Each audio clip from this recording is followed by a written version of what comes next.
In child welfare, accountability and effectiveness are expected. As administrators, we're being asked more and more often to monitor our performance, evaluate our outcomes, and justify why our programs should continue to be funded. We're also being asked to partner with other agencies and systems that serve the same children and families to evaluate services and outcomes together. Many child welfare administrators know they need data from a variety of sources, but knowing where and how to get it can be a challenge. Sometimes this can feel like an impossible undertaking, and it's easy to feel overwhelmed. I know I need to determine whether our program is working, but I really don't know what information I need, let alone who has it or how to get it. I don't know if we're even allowed to share our data or if others can share their data with us. And our information system is so old, we would probably have to build a whole new data collection system. We can't afford that now. Can my agency really do all this? Despite feeling overwhelmed at times and uncertain about where to start, many child welfare agencies are finding ways to access and share the data they need. How are they getting it done? We'll talk about a few misperceptions and myths that sometimes deter us from sharing data, and how practical steps can be taken to overcome them. Let's examine a few of the most common barriers to data sharing more closely. I really don't know what information I need, let alone who has it or how to get it. Sometimes when we're uncertain about what data we really need, we assume that it's best to ask for everything. The truth is you don't need it all. In fact, you may only need a small amount of data for your analyses. By creating a process to identify those data elements we need right away, we can repeat the same process in the future if more information is necessary. Let's say we need to evaluate the effectiveness of an independent living program for youth aging out of foster care that our agency has designed in collaboration with the local housing agency and the local school district. Each agency collects data about its own services, and each needs data from the other to know if the program is achieving the outcomes we're looking for. In this case, we want to know whether or not the program improved educational outcomes like high school graduation and housing outcomes like reduced homelessness. Our first step is to bring together program, evaluation, and IT staff from the housing, education, and child welfare agencies. While it can take time to build trust, partners in joint projects usually recognize the mutual benefits of sharing information and will make efforts to work together. Most child and family serving systems are under more pressure than ever to exchange information so that they can be more efficient and better assess needs and improve services. And many federally supported projects are contingent upon collaboration in order to receive funding. Once the key players are at the table, our next step is to identify the data elements we actually need, keeping in mind that not everything needs to be shared. What data we need depends on our evaluation questions and our ideas about how the program works and which factors could influence outcomes. For example, if the desired outcomes of our program are high school completion, stable housing, and self-sufficiency, we'll likely need a combination of demographic, school, housing, and child welfare information, as well as information about the youth's participation in independent living classes, employment training, and other services. Then we'll determine who has which data element, where it's housed, and whether each element can be identified with an individual child or family case. It's important to discuss common identifiers that are being collected by all agencies, like name, date of birth, and gender.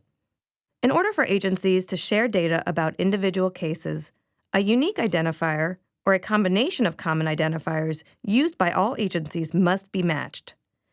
In some cases, agencies may need to adjust their data collection to make sure they're recording common identifiers in the same way.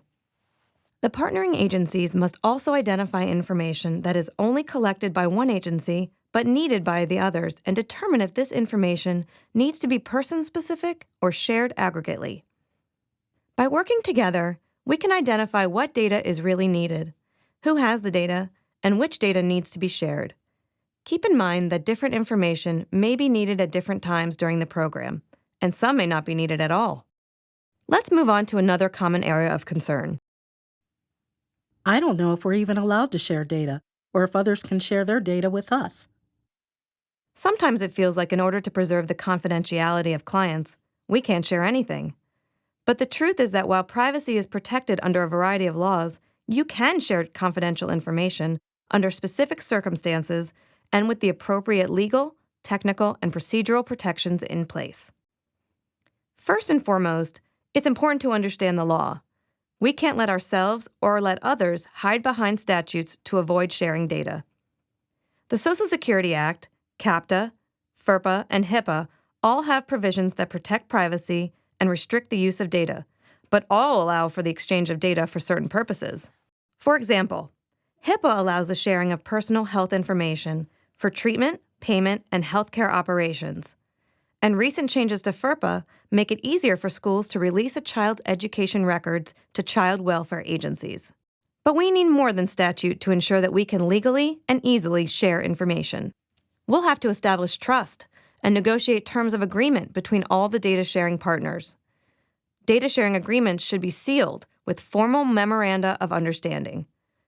And our negotiations should be clear about what is being shared by each agency, outline any restrictions on the use of shared data, include safeguards against unauthorized access and disclosure of information, specify the roles and responsibilities of each partnering agency, and ensure that the agency's confidentiality requirements are enforced.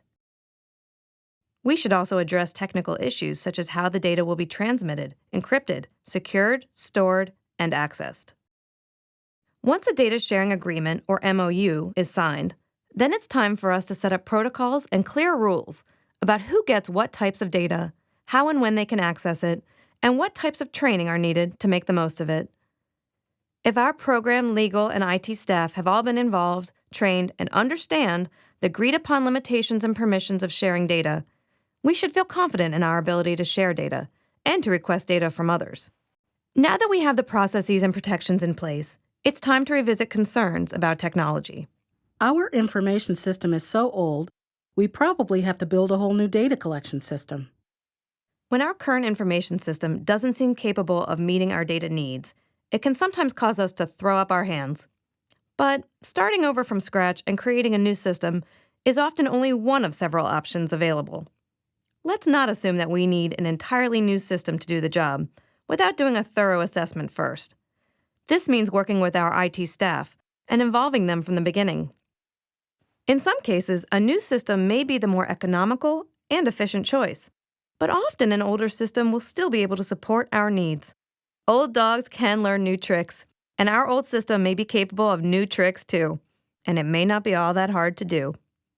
Our IT staff can propose a variety of options, taking into account the existing system's capacity, cost, and the staff burden of additional data entry.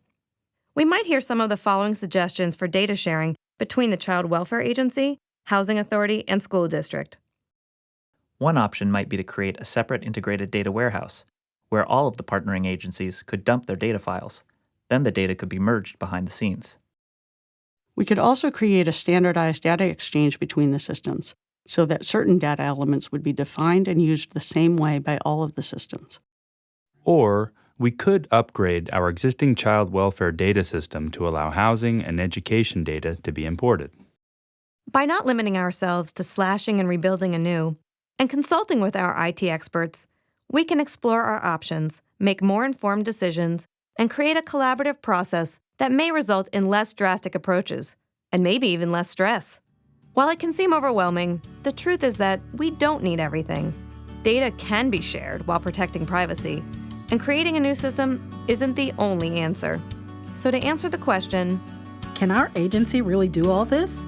the answer is yes. The processes of identifying the data we need, setting up data sharing agreements with appropriate protections, and investigating our data exchange options are all doable when we are willing to try and bring all of the right people to the table. Data sharing is not an impossible feat, and we are all up to the challenge.